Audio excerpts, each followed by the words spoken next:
अगर मोदी, देवेंद्र फडणवीस, योगी आदित्यनाथ या कोई रेवंत रेड्डी या यहाँ पर स्टालिन, अखिलेश यादव, आपको कोई भी मानता क्यों है? आपके पास एक वोट है। बाकी आपको क्या, आपके दुर्बलता की सीमा नहीं है इस देश में। आपको कभी भी कुचला जा सकता है। आप जब वोट बनते हो तो आप ताकतवर बनते हो। मीडिया जो गोदी मीडिया है नाम देता है, ऑपरेशन लोटस, ऑपरेशन टाइगर, ये ऑपरेशन एलिफेंट, रोज, लोटस, ये सारा ग्लोरिफिकेशन है क्रिमिनलिटी। महाराष्ट्र करीब इंपॉर्टेंट जो चीजें, पोर्ट है, एयरपोर्ट्स हैं, आपकी धारावी है, सुरजागढ़ है, मुंबई की सबसे बड़ी लैंड बैंक है, वो सारी अडानी को दे दी है। अब मीटर दे रहे हैं स्मार्ट मीटर के नाम से, प्रीपेड। तो ये सारी चीजें जो हैं वो आपको ये दर्शाती हैं कि वो अनक्राउन किंग बनने जा रहा है बिना एक पैसे के लागत के। 3 महीना अगर राहुल गांधी को लगता है तो क्या ये बताता नहीं कि इनका भी ग्राउंड कनेक्ट जीरो हो चुका है? देखिए, सबसे बड़ी चोरी लोगों के वोट की चोरी है। मेरा ओपिनियन, अगर आप चुराते हो तो वो बहुत बड़ी चोरी है। क्योंकि एक दिन आएगा जिस दिन आप भी नहीं रहेंगे सत्ता में, उस दिन जो दूसरा आएगा वो आपका दमन करेगा। दोस्तों नमस्कार, और आप सभी का एक नए एपिसोड में बहुत बहुत स्वागत है। मेरा नाम है सोहित मिश्रा और आज हमारे साथ एक खास मेहमान राजू परुलेकर सर। नमस्कार, आपका बहुत बहुत स्वागत है। आज की इस वीडियो के बारे में मैं आपको क्या कहूँ, ये एक ऐसी बात है जो शायद हम पिछले साल से लगातार करते आए हैं। अगर आप हमारे इस चैनल सोहित मिश्रा ऑफिशियल को फॉलो और सब्सक्राइब करते रहे हैं तो आपको पता होगा कि हमने लगातार इस पर बात की है। जब लोकसभा के चुनाव हुए तब इस पर बात की, महाराष्ट्र के चुनाव हुए तब इसके ऊपर बात की, और आज का जो वीडियो है ये महाराष्ट्र चुनाव को लेकर है। क्योंकि जो बात शायद हमने राजू सर नवंबर में की थी, वो बात शायद 3-4 महीने बाद अब विपक्ष के लोगों को पता चल रहा है।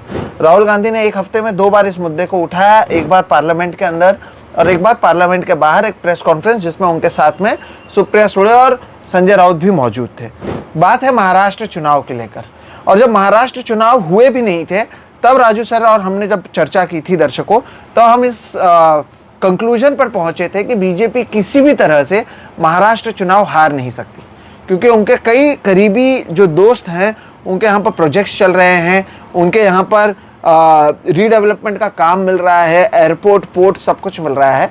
ऐसे में ये चुनाव वो हार नहीं सकते। राहुल गांधी ने उस मुद्दे को उठाया। राजू सर, उन्होंने वही कहा कि 2019 से 2024 लोकसभा के बीच में 32 लाख वोटर्स बढ़ते हैं महाराष्ट्र में, जबकि 2024 लोकसभा से लेकर 2024 विधानसभा के बीच में अचानक से 39 लाख वोटर्स बढ़ जाते हैं। जो हिमाचल प्रदेश के पूरे वोटर पॉपुलेशन है वो 4 महीने में बढ़ जाती है। ऐसे में उन्होंने चुनाव आयोग से फाइनल वोटर लिस्ट मांगा है, जो अब तक उन्हें मिला नहीं है। इरेगुलरिटीज हुई थी महाराष्ट्र इलेक्शन में, ये बात उन्होंने कही है। राहुल गांधी के मुद्दे पर आने से पहले पहला सवाल वो मेरा ये है कि ये बात जब आपको, मुझे 3 महीने पहले समझ में आई थी, विपक्ष को इतनी देरी से क्यों समझ में आई? शुरुआत यहाँ से करते हैं। देखिए, पहले तो राहुल जी और कांग्रेस पार्टी और बाकी विपक्ष में कई लोग हैं, बेसिकली सदर्न स्टेट से आते हैं। उन लोगों को विश्वास ही नहीं करना था कि ऐसा कुछ हो रहा है, क्योंकि सबसे बड़ी त्रासदी इसमें हमको कन्विंस करने में ये थी कि इलेक्शन कमीशन जो बायस्ड है 2019 से उन्होंने खेल किया है, 2024 के बाद तो जोरदार किया है, यानी सीधे सीधे किया है। यानी सीधे सीधे उन्होंने राष्ट्र को चैलेंज किया है। स्टेट ने, सरकार ने अपने देश को, अपने नागरिकों के साथ युद्ध छेड़ा है इलेक्शन कमीशन द्वारा। तो बात यह है कि ये बात समझ में आने के लिए कोई बहुत बड़े पंडित होने की जरूरत नहीं थी। ये बात आपको लेवल प्लेइंग फील्ड नहीं दे रहा है इलेक्शन कमीशन। इलेक्शन कमिश्नर को जिस तरह से बनाने की प्रक्रिया में सिर्फ मोदी शाह ही बचे हैं, और एक विपक्ष नेता वो क्या करेगा, क्योंकि 2 वर्सेस 1 वोट हो जाएगा। सुप्रीम कोर्ट के चीफ जस्टिस को हटा दिया गया। ये सारी चीजें, अचानक राजीव कुमार को अपॉइंट, ये सारी चीजें हो रही थी, तब धावा बोलना चाहिए था इलेक्शन कमीशन पर, विपक्ष को, जनता को, सबको। आपके वोट ही आपकी संपत्ति है। आप अगर मोदी, देवेंद्र फडणवीस, योगी आदित्यनाथ या कोई रेवंत रेड्डी या यहाँ पर स्टालिन, अखिलेश यादव, आपको कोई भी मानता क्यों है? आपके पास एक वोट है। बाकी आपको क्या, आपके दुर्बलता की सीमा नहीं है इस देश में। आपको कभी भी कुचला जा सकता है। आप जब वोट बनते हो तो आप ताकतवर बनते हो। तो वो वोट अगर सही तरीके से डालने की शक्ति आप में नहीं आ रही तो समझ लीजिए आपकी वोट की कीमत नहीं। जो आज बीजेपी के लिए आपके खिलाफ की नीतियां, अडानी को सारी चीजें, देखिए महाराष्ट्र के बारे में मुझे पूरा यकीन था, क्योंकि उसमें अलाई कौन थे, उनके शरद पवार साहब थे, क्योंकि उनको अडानी को किसी भी हालत में बचाना था, और वो 2014 यानी उससे पहले से भी करते आए हैं। तो अडानी के प्रति उनका प्यार क्या है उसमें मैं जाना नहीं चाहता, उनमें उनकी क्या है दोस्ती, प्यार, बेटे जैसा रिलेशन जो भी है, उन्होंने खुलकर बोला है। ऐसा नहीं है कि उन्होंने छुप छुप कर कहा है, उन्होंने एनडीटीवी पे बाकायदा जाकर बोला है। उनके भाई जो सकाल के मालिक है प्रताप राव पवार, उन्होंने आर्टिकल लिखा है, जब अडानी प्रॉब्लम समस्या में आ जाता है तो पवार साहब उसको ठीक करने के लिए जाते हैं, या अडानी पवार साहब के पास आता है। तो उसमें कोई मैं गलत सही की बात नहीं कर रहा हूं। तो हमको ये मालूम था कि अडानी का बहुत बड़ा हिस्सा है महाराष्ट्र की इलेक्शन में। यहां पर भाजपा, शिंदे गुट और शरद पवार साहब, सबके लिए इंपॉर्टेंट चीज है अडानी, ना कि महाराष्ट्र की जनता। तो सुरजागढ़ की जो प्रोजेक्ट है और धारावी का जो प्रोजेक्ट है वो अनप्रेसिडेंटेड, इलीगल और अनकॉन्स्टिट्यूशनल है, लेकिन उसको आप अगर उसके खिलाफ बोले तो आपको अर्बन नक्सल बोलकर अंदर करने की पूरी कोशिश अब करेगी आगे जाकर सरकार महाराष्ट्र की, क्योंकि ये इलेक्शन जो है पूरी और ये सारे जो प्रोजेक्ट्स है अडानी के, ये गलत आधार पर खड़े किए गए हैं, अनकॉन्स्टिट्यूशनल तरीके से, अनप्रेसिडेंटेड तरीके से किए गए। ये कोई कैपिटलिज्म नहीं है, ये डेवलपमेंट के खिलाफ है एक्चुअली।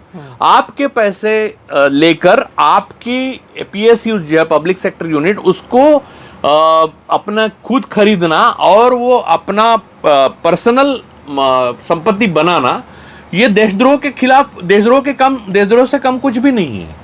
तो ये जो अगर एक बड़ा मामला था और उसमें इतने लोग शामिल थे, तो उस मामले को दबाने के लिए उनकी सत्ता आना अनिवार्य था, वरना उनके लिए, देखिए जब महाविकास आघाड़ी की सरकार बनी तो आपने देखा होगा कि कांग्रेस को कुछ समझ भी नहीं आया, क्योंकि कांग्रेस के जो अध्यक्ष थे विधानसभा के, नाना पाटोले, उन्होंने रिजाइन ही कर दिया बस अपनी पक्ष पार्टी के अध्यक्ष पद के लिए। वो एक बहुत बड़ा निर्णय था जो गलत लिया गया, जो केसी वेणुगोपाल जी ने भी उद्धव ठाकरे को कन्वे किया, और ऐसे गलत निर्णयों के वजह से वो विपक्षी की सरकार गिर गई।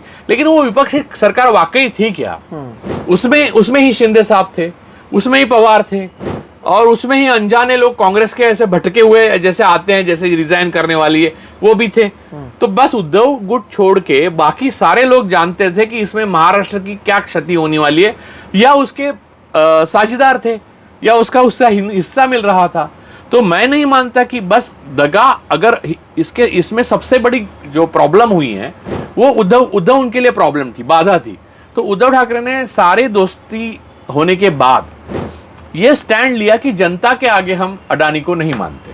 उन्होंने अकेले ने कहा, अकेले ने स्टैंड लिया महाराष्ट्र में, धारावी का टेंडर हम रद्द करें। तो उनको दूर करना अनिवार्य था, मोदी, शाह, फडणवीस, पवार, शिंदे, सबके लिए, क्योंकि सबकी जो पीपीपी थी, पब्लिक प्राइवेट प्रॉपर्टी, उसमें बाधा बने थे वो। इनका स्टैंड, वो खुद नहीं, उनका स्टैंड बाधा बना था।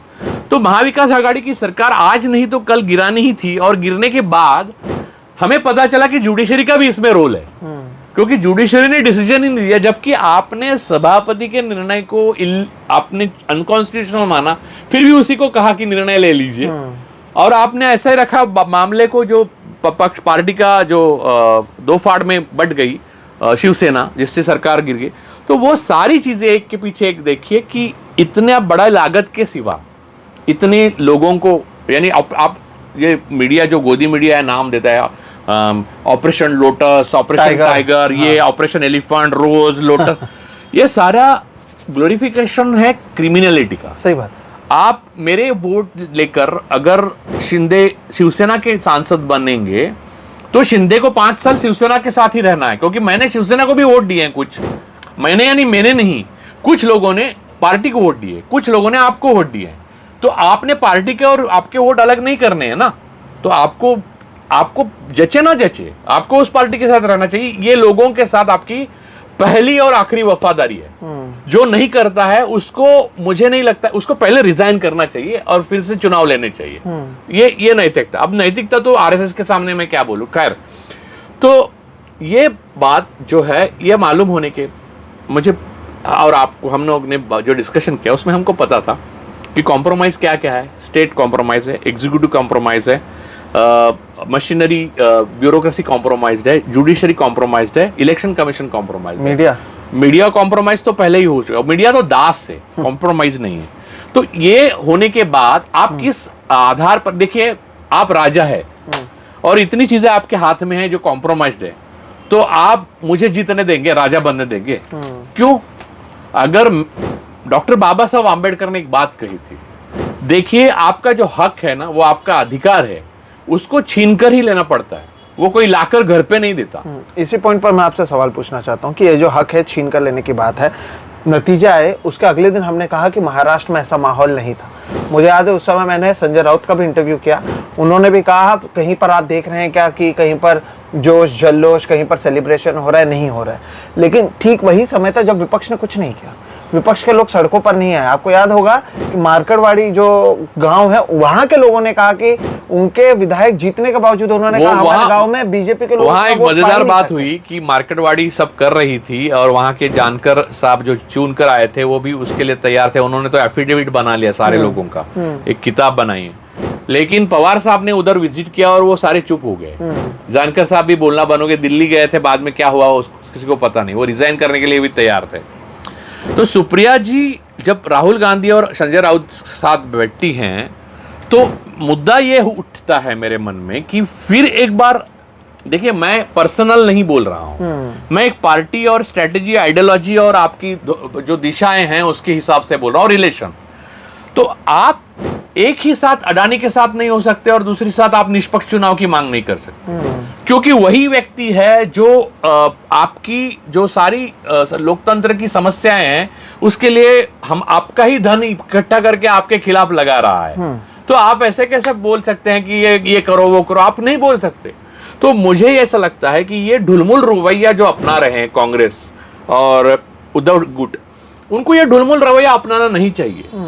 अपने बल पे जिनको ये लड़ाई लड़नी है, देखिए धारावी पोर्ट, ये देखिए कि महाराष्ट्र करीब करीब इंपॉर्टेंट जो चीजें, पोर्ट है, एयरपोर्ट्स हैं, आपकी धारावी है, सुरजागढ़ है, मुंबई की सबसे बड़ी लैंड बैंक है, वो सारी अडानी को दे दी है। अब मीटर दे रहे हैं स्मार्ट मीटर के नाम से, प्रीपेड। तो ये सारी चीजें जो हैं वो आपको ये दर्शाती हैं कि वो अनक्राउन किंग बनने जा रहा है बिना एक पैसे के लागत के। आपके जेब से पैसे निकाले, मोदी साहब की सरकार ने उसको उसी पैसे से कर्जे दिए, बैंक से उसने वो कर्जे उठा लिए। फिर पीएसयू आप ही के मालिक थे, आप जिसके, तो वो खरीद लिया, एयरपोर्ट्स खरीद लिए, पोर्ट खरीद लिए। फिर आपको उसका कर्जा था, उसको लोन माफ कर दिया, राइट ऑफ कर दिया बैंकों का, तो घाटा आपको हुआ, उसको नहीं। वो अमीर होते जा रहा है। यही बात अनिल अंबानी के साथ हुई, यही बात हर दोस्त के साथ हुई है मोदी जी के। अब ये समस्या है कि इसका जवाबदेह होना लोगों के प्रति, मैं आता हूं उस सवाल पर जो आप बेसिक पूछ रहे हैं, तब बनता है जब फ्री एंड फेयर इलेक्शन होते हैं। अगर फ्री एंड फेयर इलेक्शन होते हैं तो मोदी जी, फडणवीस जी, कोई भी, यानी इस देश का पवार जी, ये लोग जनता के साथ ऐसा कर नहीं सकते, उनको जवाब देना है। तो फ्री एंड फेयर इलेक्शन ना होना इनकी जरूरत थी, तो फिर कैसे होते? लेकिन फिर बताइए, आप विरोध भी तो नहीं कर रहे हैं ना, आप लोगों को इन्होंने जागरूक तक नहीं किया। हम लगातार बोलते रहे सर, आपको पता है कि हमारे चैनल को डिमोनेटाइज किया गया, हमारे रीच को रोका गया, यूट्यूब को मेल पर मेल किया, उसके बावजूद कुछ नहीं हुआ। आपके हमारे जेब पर भी इसका असर पड़ा, हम चीखते चिल्लाते रहे, कुछ नहीं हुआ।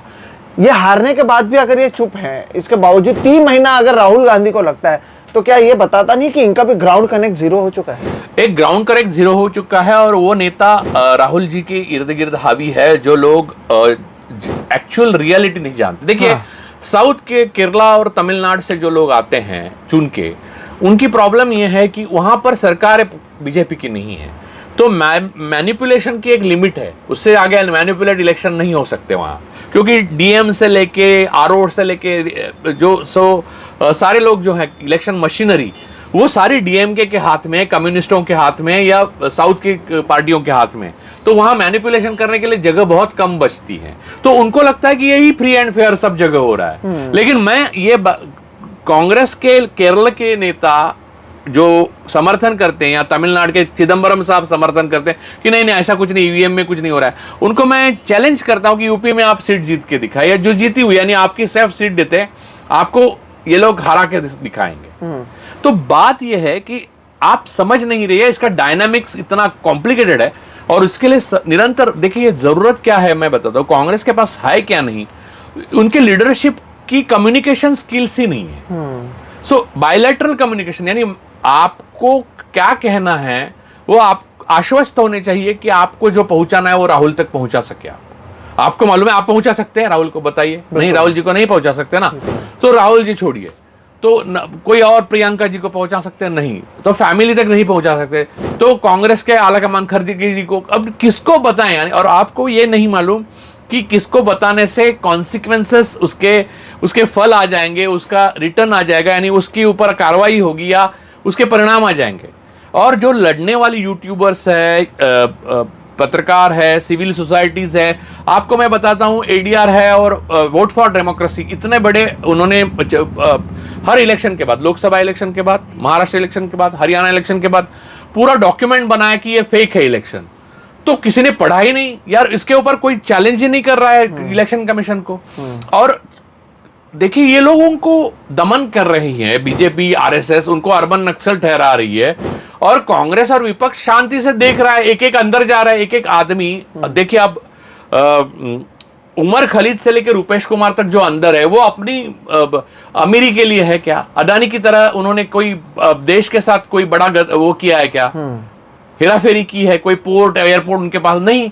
उन्होंने सच बोलने की कीमत चुकाई है, तो उनका विपक्ष समर्थन नहीं करेगा, कौन करेगा? तो विपक्ष की तरफ से कोई पहल नहीं हो रही है, तो लोग लड़े क्यों? तो लोग गुस्सा है लेकिन लड़ नहीं पा रहे हैं, और विपक्ष को मालूम है कि ये सब फरेब हो रहा है, लेकिन वो लोगों से कम्युनिकेट नहीं कर पा रहा है, क्योंकि लोगों से कम्युनिकेट करने का एकमात्र जरिया है जो भी सिविल सोसाइटीज है, इंटेलेक्चुअल्स है, आम आदमी है, किसान है, और ऐसा इक्का दुक्का फोटो खींच के नहीं, उनको निरंतर रोज 4-3 घंटे मिलते रहना और पूरा उसका डॉक्यूमेंट बनाना, फिर उसका ऊपर अमल करना, और अमल करने के लिए एक machinery banana. It's like a machine. ये एक बहुत बड़ी मशीनरी होनी चाहिए जो चलती है, और वो हमारा और आपका काम नहीं है, वो पॉलिटिकल पार्टीज का काम है, उनको करने दीजिए। बिल्कुल। अगर वो नहीं करते तो हम तो बर्बाद होने ही वाले हैं, इसमें अब मुझे कोई शंका नहीं है, लेकिन पॉलिटिकल पार्टीज भी बर्बाद होगी, और वो उसके बाद कोई नया सृजन होगा नहीं। लेकिन वो क्या कर रहे हैं मैं आपको बताता हूँ, वो या तो ट्वीट कर रहे हैं, या वो तो हम ही कर रहे हैं यार। उनके पहले हमने ही किए ट्वीट। चक्रवर्ती साहब ने जो नंबर्स निकाले वो बहुत एक सराहनीय कदम था, लेकिन उससे पहले ही कई हमने नंबर दिखाए थे। हमने बोला था दूसरे दिन तक कैसे वोटिंग हो सकती है, इतनी वोटिंग कैसे बढ़ सकती है। हमने एक भी एग्जांपल ये भी दिया था, नांदेड़ में यार विधानसभा के सारे सीट हारकर कांग्रेस लोकसभा कैसे जीतती है, उसी वक्त जो वोटिंग हुआ 4 महीने में ऐसे कैसे बदलाव आया, और ऐसा कौन सा मास्टर स्ट्रोक मारा गया। ये सारी चीजें बात होकर हमारा काम है बात करना, सारी रिस्क उठाकर बात करना, क्योंकि हमारा जीवन का उद्देश्य वही है। हमारी किसी से दुश्मनी है इसलिए थोड़ी हम निकाल रहे हैं, ये इसका कोई फायदा भी नहीं है, नुकसान नहीं है। तो बात यह है कि ऐसे दुश्मन के साथ जिसमें साध्य साधन सुचिता नहीं है और किसी भी प्रकार का विवेक नहीं है, ऐसे लोगों के साथ आप डील कर रहे हो, और आप बैठे बैठे ट्वीट डाल के आप सोच रहे हो कि उनकी विवेक जागेगा और वो फिर ठीक करेंगे से जैसा, ऐसा होगा नहीं। लेकिन यही सवाल जब राहुल गांधी से एक पत्रकार ने उस प्रेस कॉन्फ्रेंस में पूछा कि आप क्या करोगे, तो कहते हैं हम जुडिशियरी के पास है। अब जुडिशियरी के पास ऑलरेडी लोग गए हैं, प्रकाश अंबेडकर अब जुडिशियरी के पास गए हैं, तो बॉम्बे हाईकोर्ट ने नोटिस इशू किया है प्रकाश अंबेडकर के। तो वो देखिए कई लोग जुडिशियरी के पास इसलिए आजकल जाते हैं कि मैं प्रकाश जी की बात नहीं कर रहा हूँ, बाला साहब अम्बेडकर की नहीं बात कर रहा हूँ, लेकिन कई लोग जाते हैं ताकि वो रुकावट ही बन जाए और रफा दफा हो जाए, वो प्रेसेस ही रुकावट। कहीं एक शर्मा नाम का जो पीआईएल डालने वाला दिल्ली में है, उन्होंने इतनी पीआईएल डाली बीजेपी की, यानी वो अब निष्पक्ष होकर डालता है, लेकिन उसके आसानी हो जाती है क्योंकि सुप्रीम कोर्ट का रिजल्ट ही आ जाता है जो खिलाफ जाता है, फिर बाद में वो एक ढीली सी, एक शक्तिहीन ऐसी पीआईएल जाती है, तो उसके ऊपर ऑब्वियसली कोर्ट डिसीजन देता है कि कुछ भी नहीं, चलो रफा दफा कर दिया मामले को। तो वो आ जाता है कि सत्ता पक्ष कहने लगता है कि चलो सुप्रीम कोर्ट ने भी हमारा बात मान ली है। अरे ऐसे कैसे मान ली यार? एक यहाँ पर करोड़ों लोगों को बेरोजगारी और दरिद्रता के खाई में इन्होंने ढकेल दिया है, और इसका ओनस आप उनके मित्रों पर नहीं लगाएंगे जो राइट ऑफ कर्जे कर। देखिए अब अनिल अंबानी इतना बैंकरप्ट हो गए, उनके पैसे इन्होंने चुका नहीं पाए, बैंकों का कर्जा नहीं, और नई कंपनियां खोल रहे हैं। कहां से आए पैसे? ये गुजरात का जो ये मॉडल में जो कुछ लोग गुजरात कार्टेल बना है, ये जब तक ये इसके भ्रम से देश मुक्त नहीं होता तब तक देश को फिर से आजादी नहीं मिलेगी। और ये विपक्ष, राहुल गांधी जी के बारे में आपने बोला, वो जब जवाब देते हैं तो मैंने बहुत करीब यानी बहुत ठीक से ऑब्जर्व किया है प्रेस कॉन्फ्रेंस को, उनके और उनके स्पीच को।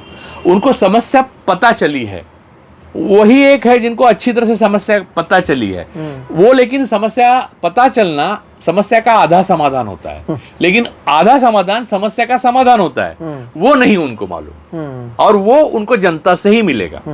अब इसमें दर्शकों को भी सर मैं बता दूं, एक संजय राउत ने इसका जिक्र किया था उसी प्रेस कॉन्फ्रेंस में, उसका उन्होंने अच्छा नाम दिया था फ्लोटिंग वोटर्स।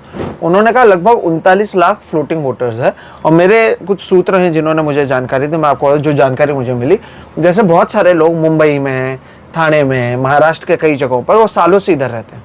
अब वो ऑटो चलाते हैं, सब्जी बेचता है, कोई यूपी बिहार से है, वोटिंग और सब कुछ उनका उधर है, परिवार उधर। तो इन्होंने क्या किया कि लोकसभा में जैसे इनको हार का सामना करना पड़ा, आराम से उनको किसी एमएलए, किसी एमपी ने साइन करके उनका एड्रेस चेंज करवा दिया आधार कार्ड में, और केवल आधार कार्ड के आधार पर इनके वोटिंग जो वोटर लिस्ट है उसमें इनका नाम ऐड किया गया। उन्होंने वोट किया। अब जैसे ही म्युनिसिपल कॉर्पोरेशन के इलेक्शंस हो जाएंगे, इनके फिर से एड्रेस को चेंज करके फिर से यूपी बिहार का कर दिया जाएगा। उन्हीं लोगों को आप दिल्ली भेजते हैं, ऐसे ही लोगों को आप बिहार भेज रहे हैं, ऐसे ही लोगों को आप अलग जगह पे भेज रहे हैं। तो बाहर से भी ऐसे लाया जा रहा है और इसका कोई समाधान नहीं है, और कोई इस पर बात नहीं कर रहा। और ये चुपचाप व्हाट्सएप के जरिए, सोशल मीडिया पर ना आते हुए कुछ एजेंसीज के जरिए हो जा रहा है। ये कांग्रेस करती तो आरएसएस को सुचिता याद आती है।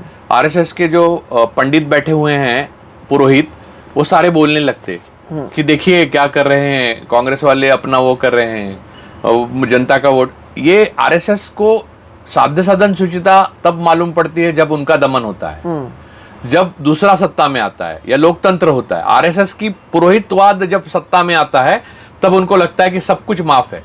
वो तब ये बोलने लगते कि चाणक्य, सावरकर, कृष्ण उनको याद आते हैं, क्योंकि वो साध्य साधन सुचिता के लिए आपको छूट देते हैं। ये बात बहुत डेमोक्रेसी के लिए घातक है। और जैसे ये कि आरएसएस देश के लिए दीमक बन चुकी है, और वो एक लेवल पे नहीं, आप समझिए आधार कार्ड फ्लोटिंग वोटर से एक मामला है।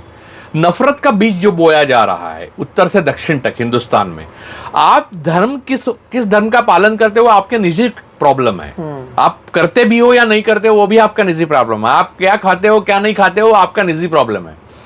आप सेक्सुअल ओरिएंटेशन आपकी निजी प्रॉब्लम है। वो राजनीतिक बनाने की वजह आरएसएस को ये इसलिए है क्योंकि उनके पास कोई आइडियोलॉजी नहीं है, उनके पास कोई सृजन की फिलॉसफी नहीं है। ना आरएसएस एक भी बड़ा विचारक पैदा कर सकी, ना आरएसएस एक भी बड़ा नेता पैदा कर सकी। उनकी लीगेसी आप देखिए, विचारक के नाम बताइए मुझे कौन है। और महान फिल्मकार जो है हिंदुस्तान के, उनमें से उनके विवेक अग्निहोत्री का नाम डालेंगे या अक्षय कुमार या कंगना रनौत, डालिए आप इतिहास लिखिए उनका। और महान नेताओं में कौन आएगा? अटल जी के बाद सिर्फ मोदी ने चाहा बस, और फिर गोलवलकर, सावरकर और हेडगेवार। दुनिया में नाम बता के आगे जाकर बताएं मुझे इनको। तो इनका सृजन क्यों नहीं हो रहा है? क्योंकि इनके पास फिलोसॉफी नहीं है, इनके पास आइडियोलॉजी नहीं है, इनके पास विचार नहीं है, इनके पास सृजन की ताकत नहीं है।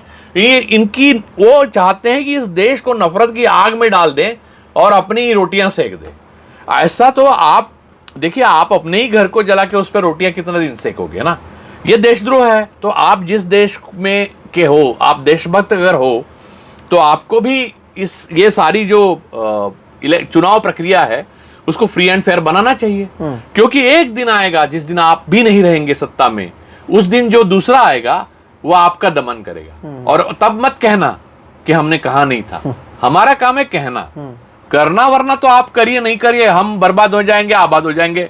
हम तो जनता है भाई, जनता का जो होना है वही होता है। आप देखा वो महाकुंभ में पुण्य कमाने के लिए जिस तरह से ट्रेन में भेड़ बकरी की तरफ जा रहे थे लोग, वहां अंबानी के लिए, वीवीआईपी के लिए अलग से कांग्रेस के नेता भी जा रहे थे, अलग सी व्यवस्था थी। वो अच्छे से डुबकी लगा के 4-5 सुरक्षा कर्मियों के बीच में जाके आते थे, और यहाँ भेड़ बकरियों की तरह लोग मरे, किसी ने पूछा तक नहीं, उफ तक नहीं किया। कोविड में लाखों लोग मरे बिना ऑक्सीजन के, फिर भी अडानी जंगल काट रहा है, ऑक्सीजन की कीमत लोगों को पता नहीं चल रही है। ठीक है, ये अगर आप अपना घर जलाकर उस पर आपकी रोटियां सेकना चाहते हैं, संघ का केशव कुंज भवन खड़ा करना चाहते, करिए, लेकिन ये ज्यादा नहीं चलेगा। देखिए, कांग्रेस में भ्रष्टाचार नहीं था, ये मैं कभी नहीं कहूंगा, लेकिन कांग्रेस ने पूंजी ज्यादा रखी देश के लिए और भ्रष्टाचार कम किया, ताकि देश 70 साल आगे बढ़ सका। एक रिस्पेक्टफुल देश रहा, संप्रभुता देश की मानी, दुनिया में कुछ एक नाम है। आज मोदी जी आते तो उनको मिस्टर प्राइम मिनिस्टर करके कोई लिख के देता है, क्योंकि भारत के प्रधानमंत्री है, इसलिए नहीं कि वो नरेंद्र मोदी है। एज ए नरेंद्र मोदी उन्होंने कुछ अर्न नहीं किया है गुडविल। उनका जो पूरा अगर लिखे, आप देखिए 100 साल बाद जब उनके बारे में लिखा जाएगा तो आपको पता चलेगा, हम और आप नहीं होंगे, लेकिन हमारे बच्चे, उनके बच्चे, उनके बच्चे, उनके बच्चे होंगे, तो वो देखेंगे कि इनके बारे में क्या लिखा जाता है, और नेहरू के बारे में क्या लिखा जाता है, और गांधी के बारे में क्या लिखा जाता है, और गोडसे के बारे में क्या लिखा जाता है। तो बात यह है कि किसी का पक्ष लेना या ना पक्ष नहीं लेना बात नहीं, बात मानवता करुणा की है और नफरत की है, और आप जिस तरह से चोरी कर रहे हो वोटों की, उसकी है, लोकतंत्र की है। तो इसके ऊपर आपकी भूमिका साफ होनी चाहिए। मैं निष्पक्ष नहीं हो सकता। आप, मुझे कई लोग पूछते हैं कि आप निष्पक्ष क्यों नहीं होते, और चुनाव के टाइम में मुझे पूछ रहे आपको हर चीज में मैनिपुलेशन नजर क्यों चुनाव में आता है, जो अब लोगों को सिद्ध हो गया। तो मैंने कहा कि यार, मैं एक गणित की तरह देखता हूं हर चीज को। मेरा कोई राजनीति में दोस्त नहीं है और कोई दुश्मन भी नहीं है।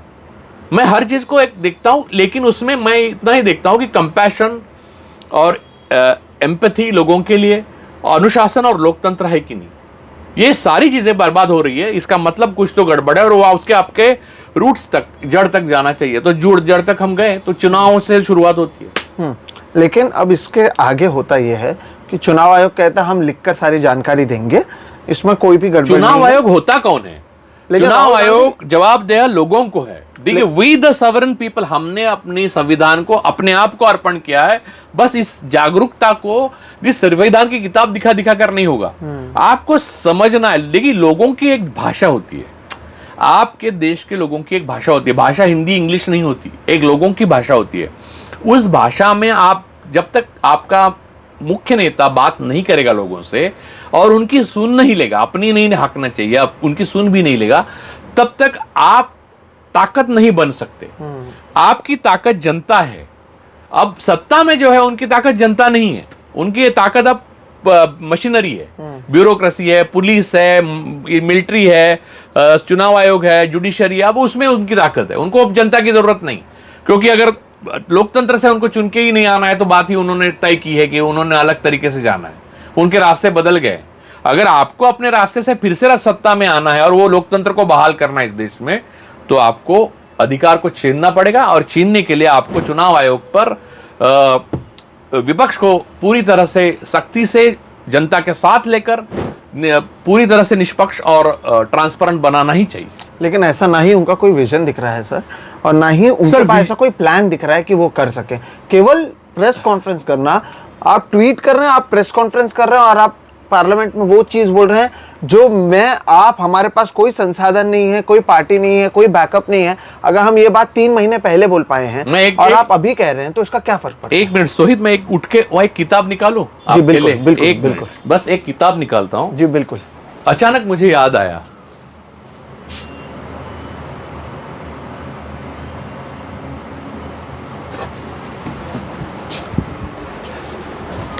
राजू सर की लाइब्रेरी है, कभी इसके भी अब हम दिखाएंगे लोगों को आपका लाइब्रेरी। देखिए, ये थॉमस वेबर ने लिखी हुई किताब है, ऑन द सॉल्ट मार्च, यानी नमक का जो सत्याग्रह हुआ था उस पे गांधी जी की किताब है।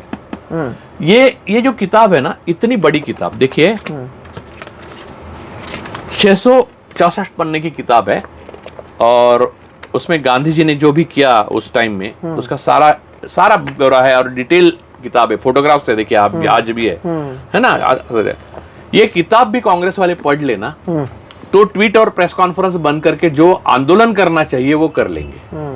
लेकिन ये अगर पढ़ी भी है तो समझना चाहिए कि यही एक रास्ता है जिस रास्ते से आप चुनाव आयोग को लाइन पे ला सकते हैं और देश को लोकतंत्र बहाल कर सकते हो। सड़क पर उतरना, आंदोलन करना। सर, और आंदोलन का मतलब ये नहीं कि पुलिस आए तो आप अरेस्ट करवा लो। उन्होंने नमक उठाया और वो ब्रिटिश के सामने था। हाँ, मैं ये मानता हूं कि आरएसएस के लोग ब्रिटिशों से कायर भी है और ज्यादा निर्मम भी है, लेकिन सत्ता बदलेगी, सत्ताएं बदलती है, ताकतें बदलती है, उनके तौर तरीके बदलते हैं, तो आपके आंदोलन के भी तौर तरीके बदलने चाहिए। मैं ये नहीं कहूंगा कि ये सॉल्ट मार्च जैसे हुआ था उस रूबरू ऐसे ही वैसे करना। आप ऐसे ही हुबहू करने की कोई मतलब नहीं है वैसे करने का।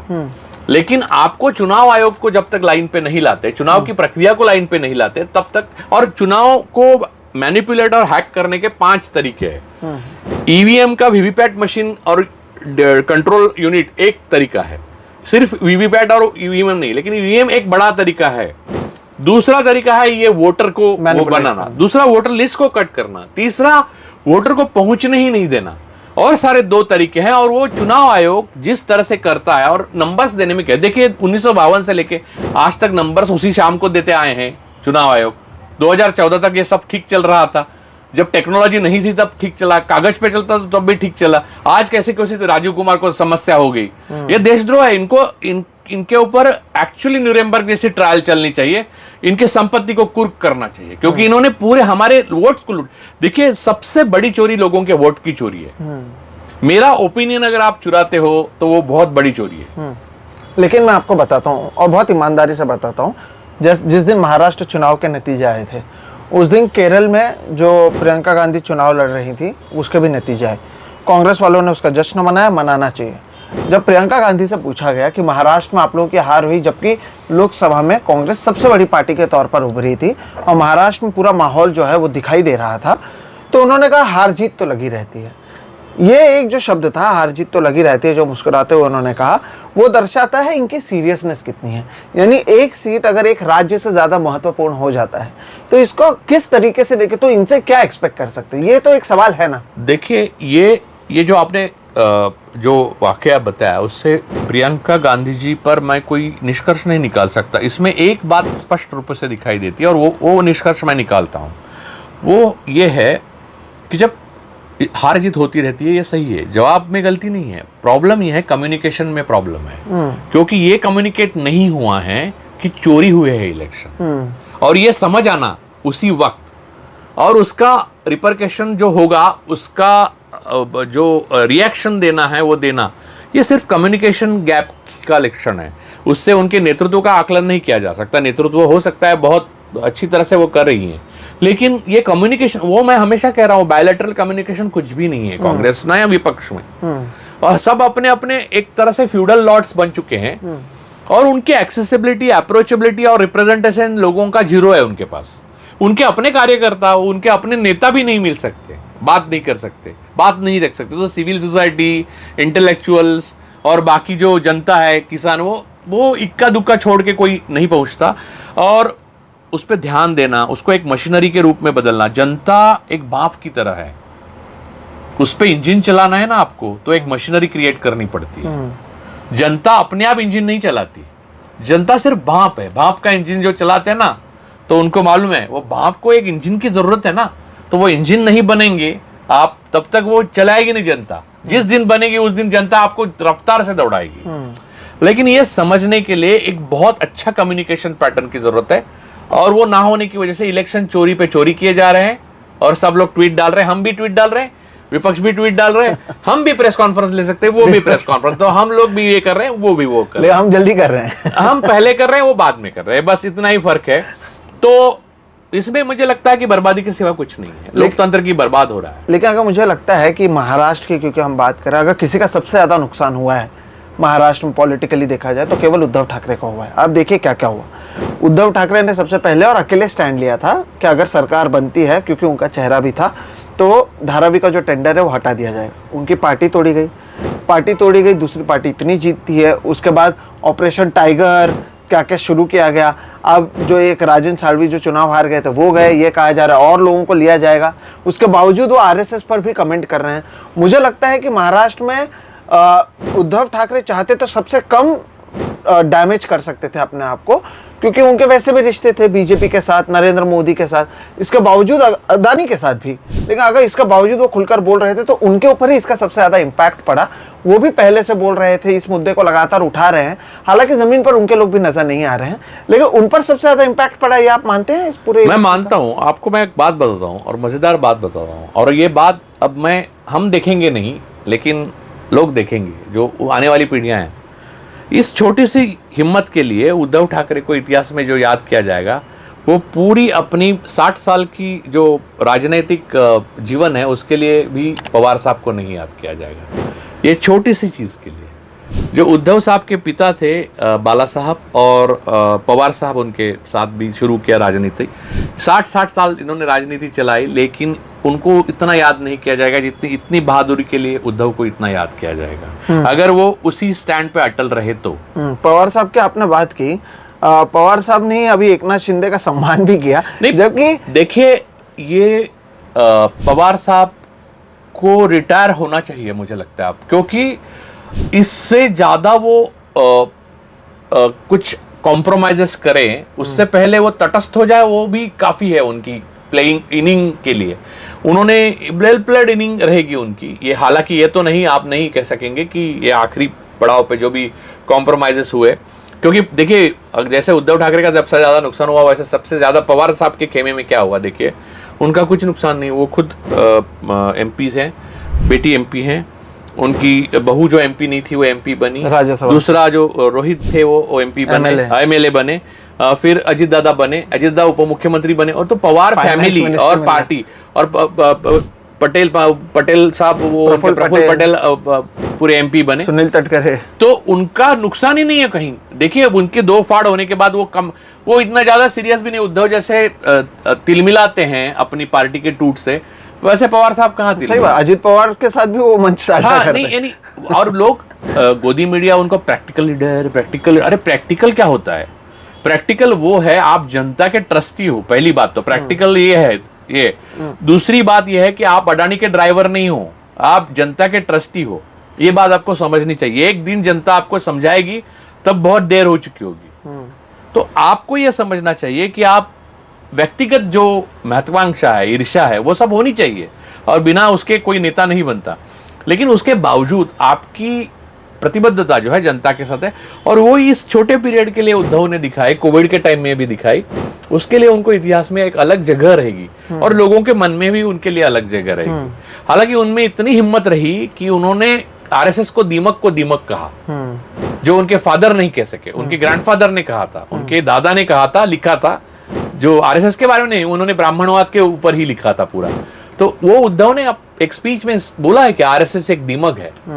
तो इससे ज्यादा आरएसएस का चरित्र कौन बता सकता है और क्या बता सकता है? और सबसे ज्यादा आरएसएस के साथ जो रहे हैं वो साथी वही हैं जिन्होंने बीजेपी को मरने से रोका महाराष्ट्र में एज अ पार्टी। इनके फादर ने उनको रोका। तो मुझे तो ये मालूम था, तब मैंने आर्टिकल लिखा था शिवसेना भासमान आणि वास्तविक मराठी में। वो आर्टिकल में मैंने 2004 में लिखा था कि ये बीजेपी जो है वो अब खा जाएगी शिवसेना को।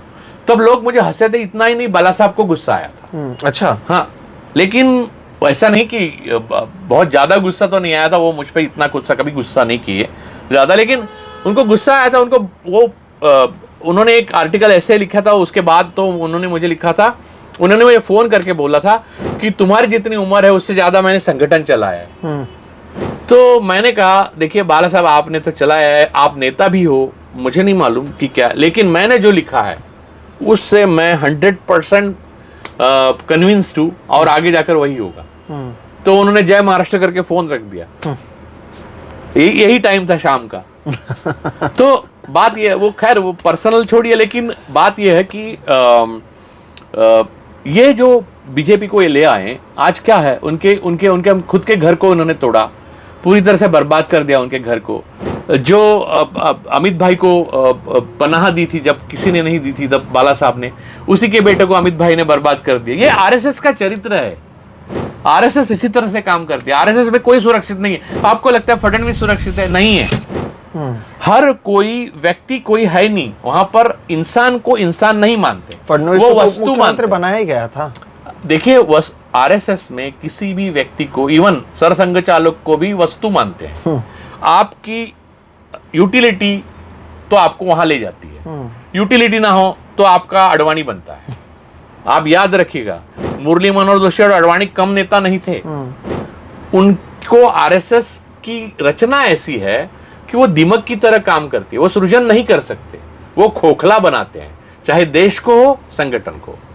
अब आखिरी सवाल ये, क्या फिर ऐसे ही होता रहेगा, इलेक्शन पर इलेक्शन होता रहेगा, विपक्ष हारती रहेगी और फिर प्रेस कॉन्फ्रेंस करती रहेगी, चुनाव आयोग से सवाल पूछती रहेगी, हम यहाँ पर पूछते रहेंगे?